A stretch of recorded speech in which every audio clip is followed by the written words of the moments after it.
aboyandhisdogs here, starting off Hexcells Plus.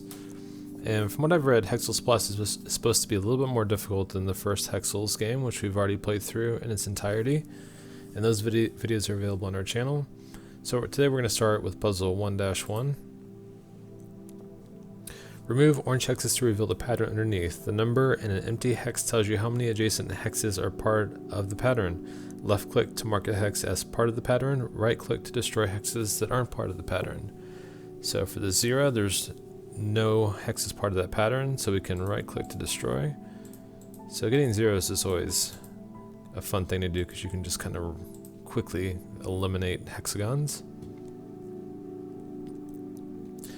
And so for instance this 2, there's only 2 hexagons next to it, so we know we can mark both of those as part of the pattern. And so for some of these very basic moves like this, we're not going to describe in detail each of those moves as we go through some of these earlier puzzles, but if you have any questions, feel free to leave a comment and we'll get back to you with any answers. What did I say we? It's just me. I will get back to you.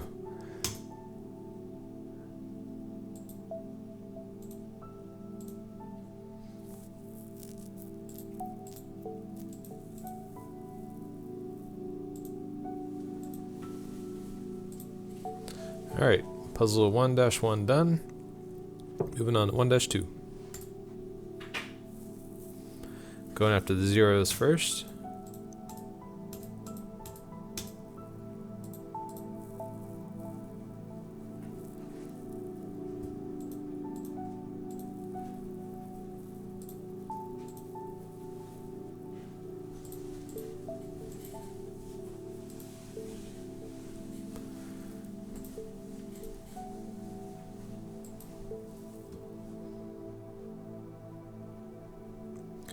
Alright, let's head on up here.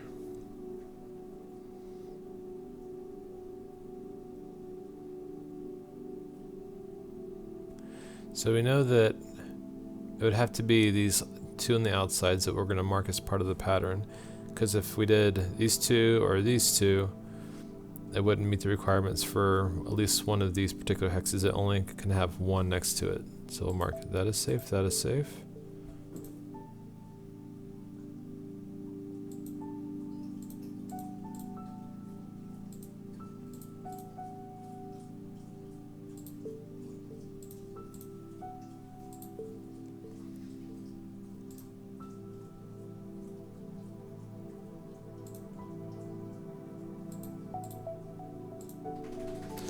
Alright, perfect on 1-2. Moving on to 1-3.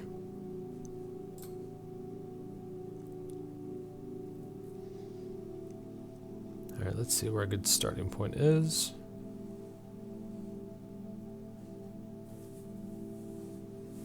Okay, up at the top, we definitely know that those 3 are part of the pattern.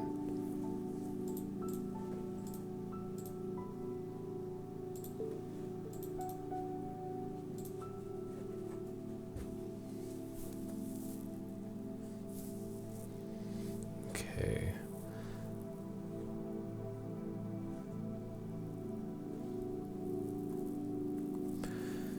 So we know that one of these 2 will not be part of the pattern, because if we had both of these selected, this one wouldn't work. Excuse Wicket playing with this little squeaky toy in the background. So we will go ahead and mark these 2 as safe, because we know that at least those 2 will be safe. But we're still not quite sure about which one of those 2. Let's go take a look over here real quick.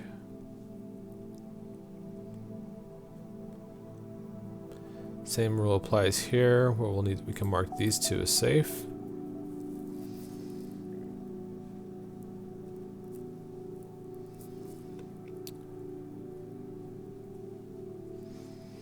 So already it's getting a little more difficult. I know the first world and the first Hexcells game, you could just kind of tear through those first few levels really quick.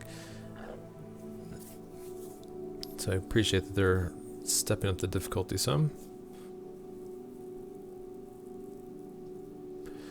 Okay, so we know that one of these 2 will have to be blue in order to meet this 3. That means anything outside that would be eliminated, because we know that one of those will meet that requirement for that one, so we can kill that one.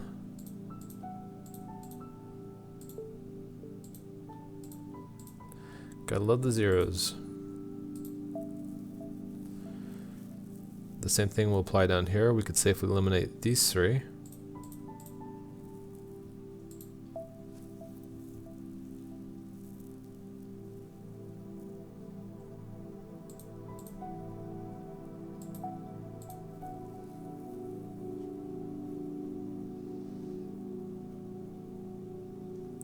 Okay, we know that it will have to be this one, so it can satisfy both this hexagon and this hexagon. I was about to call them octagons. This is definitely less Chuck Norris-y.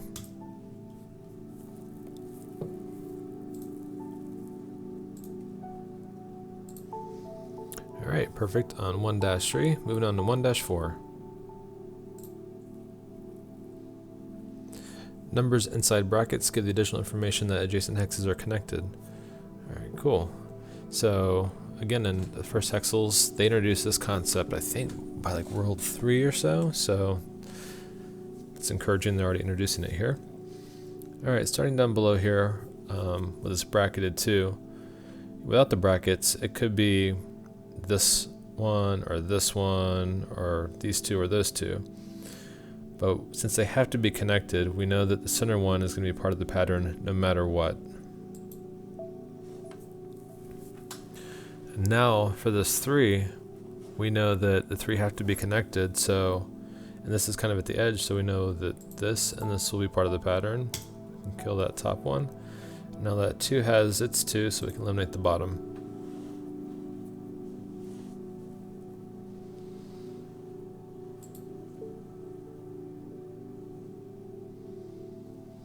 So we'll know this one's safe. Now it's just a matter of which one of those 2 is the next part of that pattern for that 3.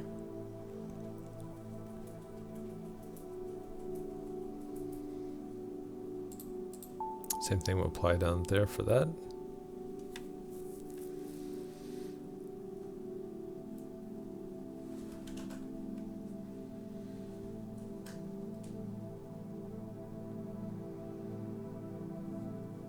Okay, if we placed a blue marker here, that would satisfy that.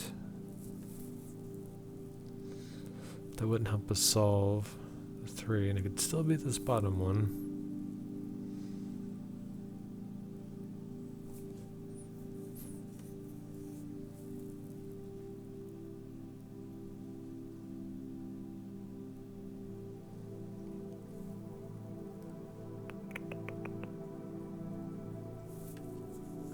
Okay, so for this 2, we know that it's going to have to be this or this one and nothing more, so we can eliminate this one right here.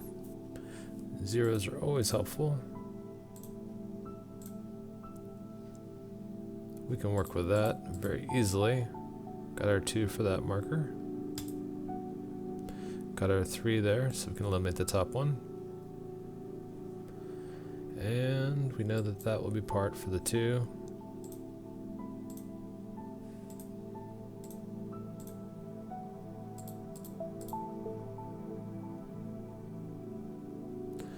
Alright, so for this 2, we know it definitely can't be this top one. Same applies to the other side.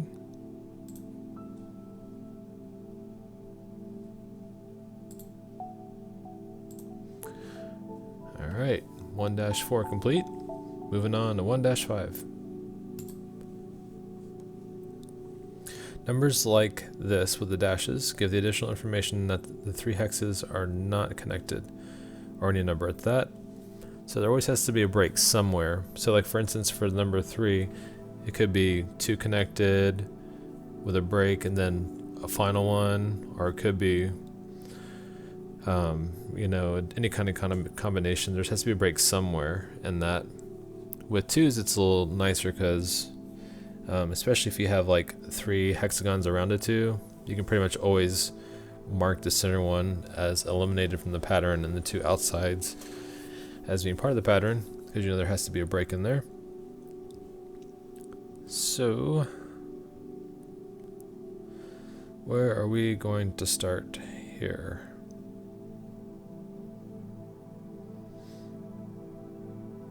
We'll start right here. So we know the two can't be connected, so one of these two will be eliminated and one will be the marker, which will definitely leave this one as being a selected marker. And we know there has to be a break for this one, so we can safely eliminate that one. We have our 2 for that too.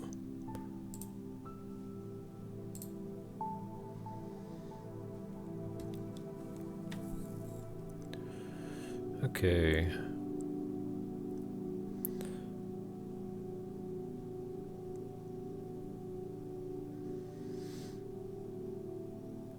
Let's see, what's going to be our next move here?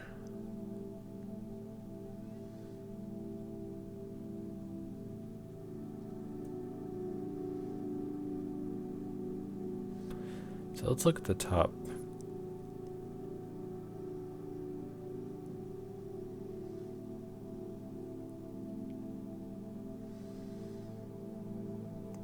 So we know that one of these two will be eliminated. I don't think we have enough information at the top quite yet for that one.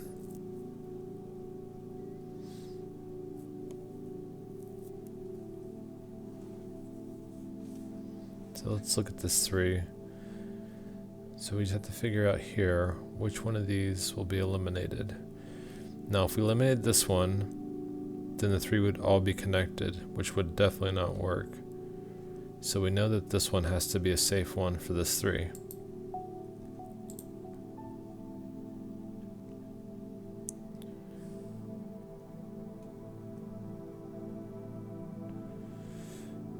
Alright.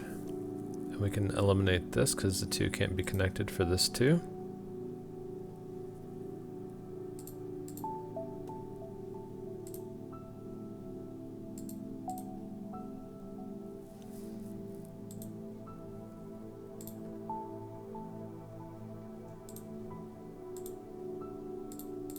Again, if you have any questions when I kind of tear through some of these that follow the same kind of patterns that we've already talked about, again, please leave a comment.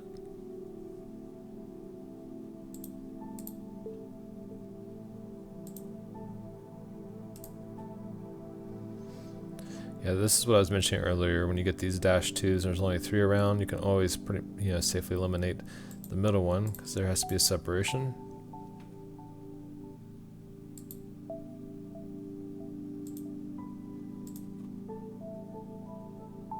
Alright, another perfect. Moving on to the next puzzle. I believe this is the final puzzle for the first world. Alright.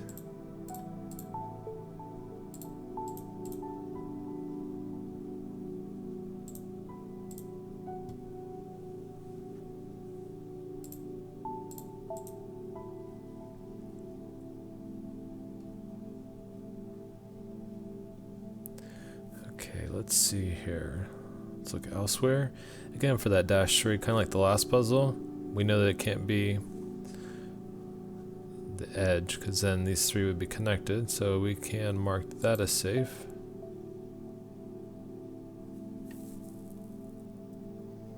And we can mark the other side as safe too.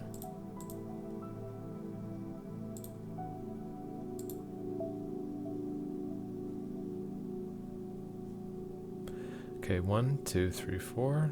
So that'll meet the hexagon with 4 in it. Alright, we can safely put a break here for this -3. 1, 2, 3.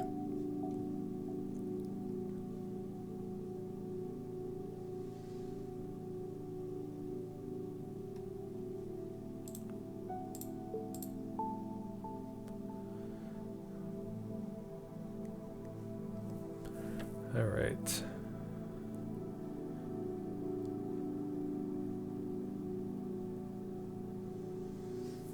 Let's look at this one here. So if we place the marker here, we'll meet this 3, we'll meet that 3, and we'll meet that 3. If we place it there, it could meet this 3 and this 3, and we could alternately put one over there and meet that one. Alright, I'm not sure if we have enough info quite yet to work that way.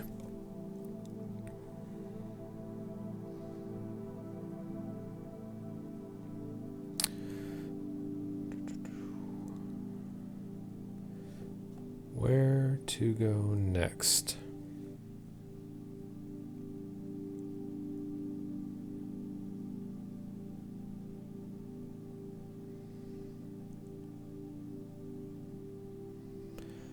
So that 3 could still be either of those two.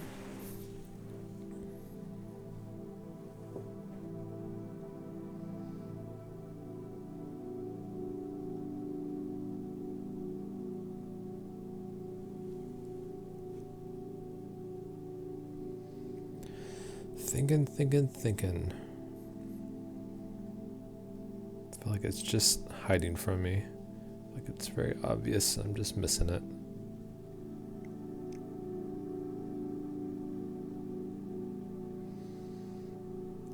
Sometimes when you have a gut feeling, you just kind of want to go for it. I like to be able to provide the answer to why I'm choosing each one of these. Part of me wants to mark this one. Like I just have a feeling that's going to be part of the pattern for both of those two.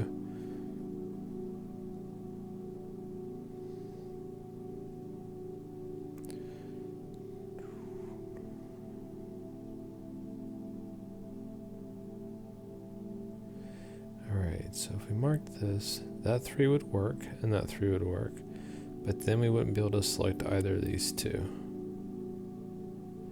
So, would that cause a problem? Yes, because we wouldn't be able to solve this one if we couldn't select those two. So, this one can be eliminated. And that can be marked as safe. Alright. 4. Now we've met our requirements for that -3.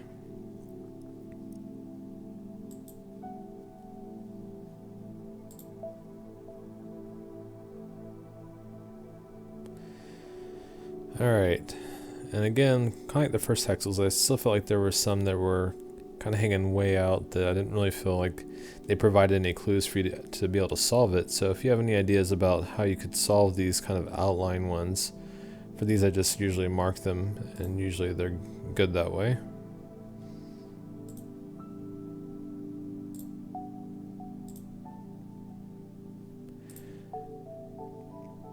And they're perfect. So that completes the first world. Thank you all for watching. If you have any questions, please drop me a comment. And if you like this video, please like and subscribe. See you next time.